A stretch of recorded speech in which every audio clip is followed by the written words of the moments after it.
अस्सलामुअलैकुम स्टूडेंट्स, कैसे हैं आप? ठीक हैं? मैं उम्मीद करता हूं कि आप सब खैरियत से होंगे। आज की इस वीडियो में हम डिस्कस करने जा रहे हैं पास्कल लॉ को। बच्चों, पास्कल क्या कहता है ये सीखेंगे, इसकी डेफिनेशन एग्जाम्पल को सीखेंगे। इसके साथ साथ बहुत इंपॉर्टेंट बात ये कि इससे रिलेटेड जो कुछ टेक्निकल पॉइंट्स हैं, बुक में मेंशन नहीं है वो पॉइंट्स, उनको सीखेंगे ताकि उनकी बेस के ऊपर आप इनकी एप्लीकेशंस को अंडरस्टैंड कर पाएंगे। बहुत सारे बच्चों को पास्कल लॉ तो आता है लेकिन उसकी एप्लीकेशन जो है वो प्रॉपरली अंडरस्टैंड नहीं कर पाते। उसकी रीजन क्या है कि कुछ अहम पॉइंट्स हैं जो उन्होंने सीखे नहीं है। ठीक है, तो चलिए स्टार्ट करते हैं बच्चों। इस वीडियो में कोशिश करेंगे कि उन तमाम पॉइंट्स को टच करें ताकि आपका क्लियर क्रिस्टल कंसेप्ट बने। ओके, चलिए स्टार्ट करते हैं बच्चों। पास्कल क्या कहता है? पास्कल ये कहता है कि अगर आपने कोई लिक्विड किसी कंटेनर में बंद किया हुआ है, आप उसके ऊपर प्रेशर अप्लाई करते हैं तो वो प्रेशर इक्वली ट्रांसमिट होता है to the all parts of the liquid without any loss. बिना लॉस के वो प्रेशर ट्रांसमिट होता है to the all parts of liquid. Definition इसकी यूं लिखेंगे, pressure applied at any point of a liquid enclosed in a container is transmitted without loss to the all other parts of the liquid। ठीक है बच्चों, इसको understand करने के लिए, इसको समझने के लिए हम एक छोटी सी एग्जांपल लेते हैं। ये डिवाइस आपको नजर आ रही है, इस तरह की एक फ्लास्क है, इसके ये डिफरेंट पॉइंट्स के ऊपर होल हैं और मान लीजिए इतने छोटे होल हैं कि आम सिचुएशन में इसमें से वाटर या कोई भी लिक्विड बाहर नहीं आ सकता। ठीक है, इसका यहाँ पर ये जो हेड है यहाँ पे एक लगा हुआ है पिस्टन। अब आपको पिस्टन का नहीं पता होगा तो बता देता हूँ, इंजेक्शन का तो पता होगा आपको। ठीक है बच्चों, ये एक सिलेंडर है, इस सिलेंडर के अंदर ये जो आपको ये है ना इंजेक्शन का सिलेंडर, इसके अंदर आपको ब्लैक कलर का जो चीज नजर आ रही होती है ना, ये पिस्टन होता है बच्चों, रबड़ का बना होता है। ठीक है, ये क्या करता है, लिक्विड के ऊपर प्रेशर एक्सर्ट करता है। जब हम यहाँ से फोर्स अप्लाई करते हैं ना, लिक्विड पे प्रेशर एक्सर्ट करता है और फिर वो लिक्विड ये सिरिंज से बाहर आता है। ठीक है, और इसी तरह का ये एक कंपोनेंट यहाँ पे अटैच है। आप देखें, ये आप यहां से पुश करेंगे तो ये क्या करेगा, लिक्विड के ऊपर प्रेशर एक्सर्ट करेगा। ठीक है, तो बच्चों होगा क्या, आपने इसको लिक्विड से फिल कर दिया, यहां पर आपने अप्लाई की फोर्स।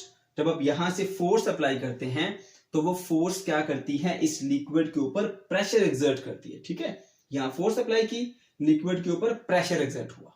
अब ये प्रेशर जो है वो लिक्विड के तमाम पार्ट्स तक इक्वली ट्रांसमिट होगा। ठीक है, आप देखेंगे कि इन तमाम पॉइंट से ऐसे लिक्विड जो है वो इक्वल प्रेशर के साथ बाहर आएगा। देखिए यहां से तमाम डायरेक्शन में ये प्रेशर ट्रांसमिट हुआ, हमने इस तरफ को प्रेशर एक्सर्ट किया था, राइट। तो ये देखिए तमाम डायरेक्शन से ये लिक्विड बाहर आया। ठीक है, और यहां पर प्रेशर इसका इक्वल था।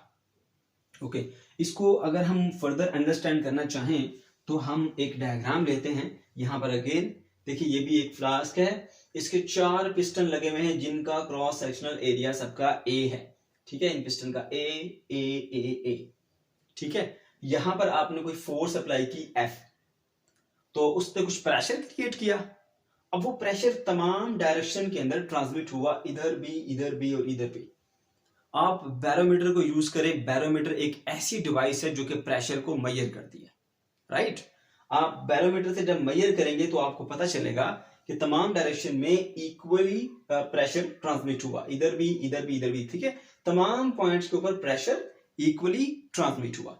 अब यहां पर एक चीज आपने याद रखनी है कि यहाँ पे हम ग्रेविटी को इग्नोर कर रहे हैं, ग्रेविटी की बात हम नहीं कर रहे, क्योंकि हम जानते हैं कि डेप्थ के चेंज होने के साथ साथ प्रेशर चेंज होता है। जैसे एक बॉटल है, उसमें आपने डिफरेंट पॉइंट्स के ऊपर होल बनाए हुए हैं, तो जो नीचे वाला पॉइंट होता है वहां पर इस तरह से प्रेशर जो है वो हाई होता है, उसके ऊपर प्रेशर और लो, ओवर लो, और लो, बिल्कुल लो प्रेशर ऊपर। ठीक है, तो हम ये कंसीडर कर लेते हैं कि ये वर्टिकल की बजाय ऐसे हॉरिजॉन्टल पड़ा हुआ है।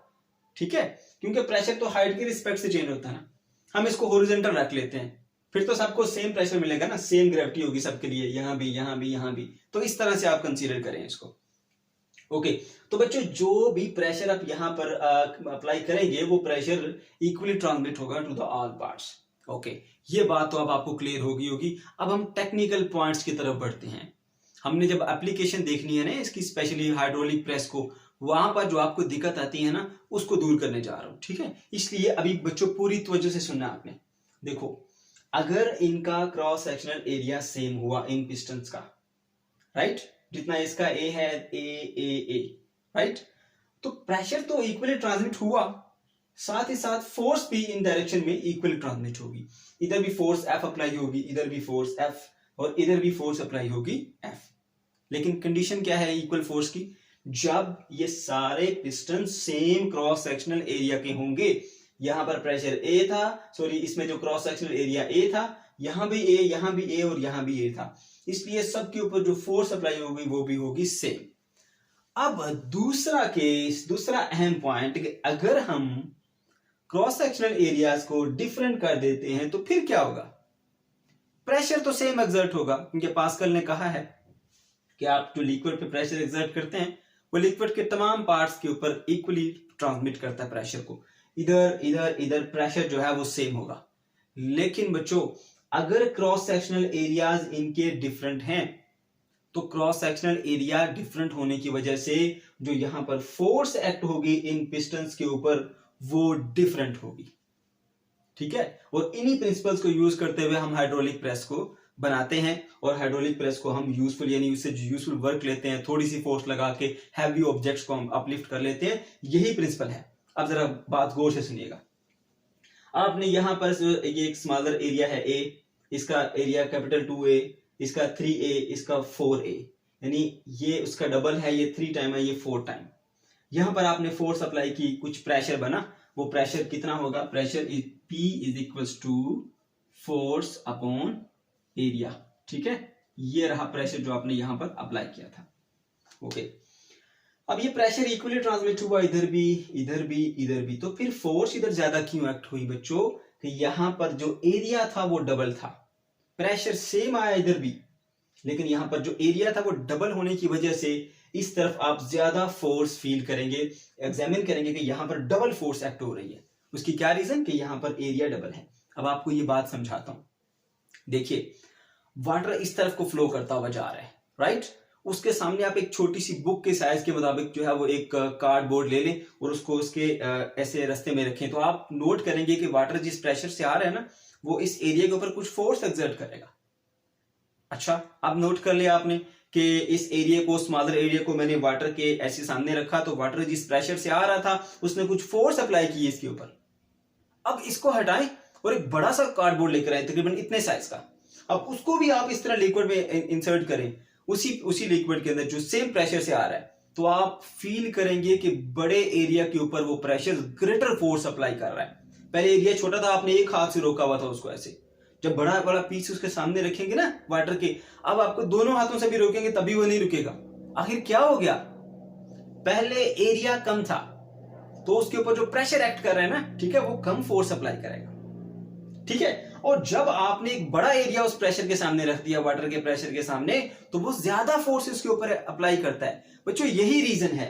ये देखिए, जब आपने एरिया डबल किया, एरिया को बढ़ा दिया, तो उसी रिस्पेक्ट से फोर्स भी बढ़ के डबल होगी, लेकिन प्रेशर यहां पर सेम होगा। देखिएगा, प्रेशर किसके इक्वल होता है? P is equal to force upon area, 2F divided by 2A। तो क्या मिला आपको? F divided by A। देखिए, वही प्रेशर।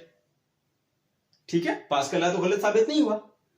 जब आप 3 टाइम कर देंगे एरिया को, तो उसके ऊपर एक्ट होने वाली फोर्स भी 3 टाइम हो जाएगी। देखिए, प्रेशर क्या होगा? वहां पर सेम प्रेशर होगा, P is equal to 3 time F, और एरिया कितना था? 3A। 3 से कैंसिल, आपको फिर वही मिला, F divided by A। Pressure same, F by A, F by A, F by A, right. Similarly यहां पर भी ऐसा ही होगा, प्रेशर 4 न्यूटन की फोर्स अप्लाई की हमने, और डिवाइडेड बाय 4A। ठीक, इसको आप F कह रहे हैं, N कह रहे हैं, चले मैंने N लिख दिया, आप F लिख दें इसको। तो 4 से कट जाएगा, क्या मिलेगा आपको? F divided by small a। तो देखा बच्चों आपने, प्रेशर इक्वल है, ठीक है, F by A, F by A, F by A, F by A, लेकिन जो फोर्स है वो डिफरेंट है, राइट। अब इसको हम मैथमेटिकली भी देखते हैं। बात जरा गौर से सुनिएगा। देखिए, 2 पॉइंट्स है, पहले जो हमारा मेन यूज हो रहा है उसको एक्सप्लेन करता हूं, उसके बाद फिर इसको बताऊंगा। ओके, देखिए, प्रेशर किसके इक्वल होता है? फोर्स अपॉन एरिया के। पहला पॉइंट आपने क्या याद रखना है कि अगर फोर्स कांस्टेंट हो, फोर्स चेंज ना हो रही हो, कांस्टेंट फोर्स हो, तो फिर एरिया को चेंज करने से प्रेशर चेंज होता है। अगर फोर्स कांस्टेंट हो तो आप जो फोर्स अप्लाई कर रहे हैं ना, चेंज नहीं करनी, सेम।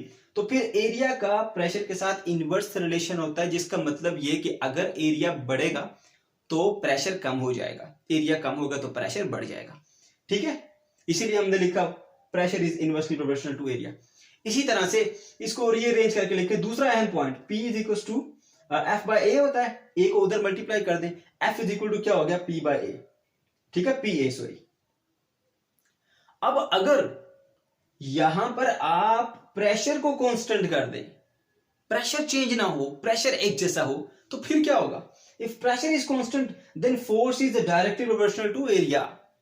ठीक है, देखें force is directly proportional to area. तो अब अगर प्रेशर कांस्टेंट है तो आप एरिया बढ़ाएंगे तो फोर्स भी बढ़ जाएगी। देखिए यहां पर प्रेशर तमाम तरफ कांस्टेंट है, आपने पहले स्मॉल ए था, आपने 2a किया, एरिया को बढ़ाया, फोर्स भी बढ़ गई। ठीक है, आपने एरिया और बढ़ाया, फोर्स भी और बढ़ गई, एरिया और बढ़ाया, फोर्स भी और बढ़ गई। ठीक है बच्चों, तो ये था हमारा पास्कल लॉ। उम्मीद है कि आपको ये बातें समझ आ गई होंगी। तो अगर आपका फिर भी कोई क्वेश्चन है तो कमेंट सेक्शन के अंदर आप जरूर पूछ सकते हैं।